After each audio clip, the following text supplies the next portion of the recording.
प्रशांत किशोर जी आए और आवाम से यहाँ मुखातिब हुए हैं, तो मुसलमान क्या प्रशांत किशोर जी को पसंद कर रहे हैं? एकदम कर रहे हैं, तभी तो इतना मजमा भरा हुआ है। तो इस बार प्रशांत किशोर जी के खाते में ही मुसलमान का वोट जाएगा?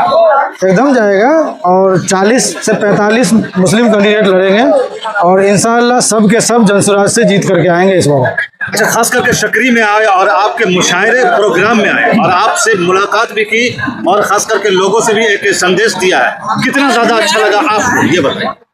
बहुत अच्छा लगा। हमने उनको इनवाइट किया था, मुशायरे का प्रोग्राम रखा था, हमने उनको कहा कि हमारे प्रोग्राम में आइए, और आज दो उनका सभा था, एक बलौर में एक झंझारपुर में, फिर भी उन्होंने वक्त निकाल करके 10 मिनट के लिए ही सही, लेकिन यहाँ पे आए, उन्होंने लोगों का दिल रखा, लोगों की दिलजोई की, 10 मिनट के लिए आए और अपनी जो बात थी उन्होंने रखा लोगों के बीच। क्या लगता है इस मुशायरे में आकर के प्रोग्राम को कामयाब बना दिया उन्होंने? जी जी, एकदम कामयाब बना दिया, तभी तो पूरा मजमा भर गया था उनके आते ही। क्या लगता है इस बार आप भी आएंगे मैदान में?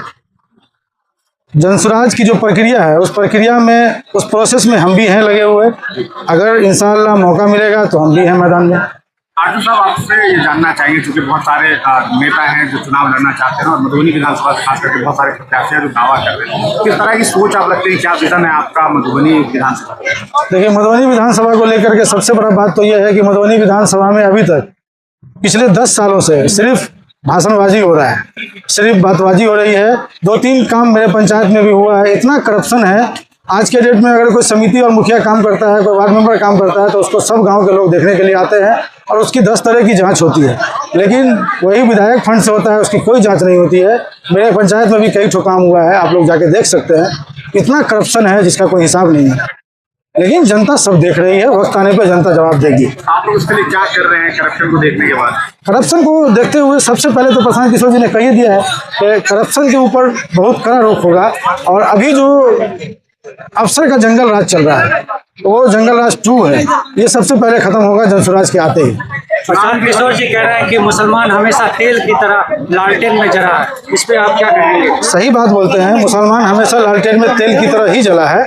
अभी तक मुसलमानों को न तो राजनीतिक हक मिला है और न ही उनके बच्चों का कोई विकास हो सका है कहीं भी। मुसलमान लालटेन में तेल बन के ही जलते रहे हैं सिर्फ। आपने इसका जीता जागता एग्जाम्पल अभी लोकसभा चुनाव में देखा होगा कि सिर्फ वोट देने के लिए है। 2025 के चुनाव में आप लोग देखिएगा, और इंशाअल्लाह गांधी मैदान में जनसुराज के मुख्यमंत्री शपथ ग्रहण करेंगे।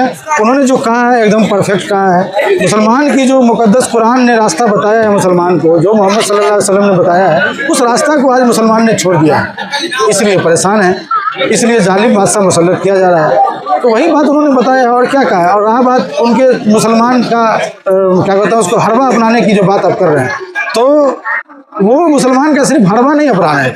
जनसुराज पहली एक ऐसी पार्टी है जिसने ये बात उठाया है कि अगर 18% मुसलमान है तो उनको 18% टिकट मिलना चाहिए विधानसभा आने के लिए। ये सबसे पहली ऐसी पार्टी है।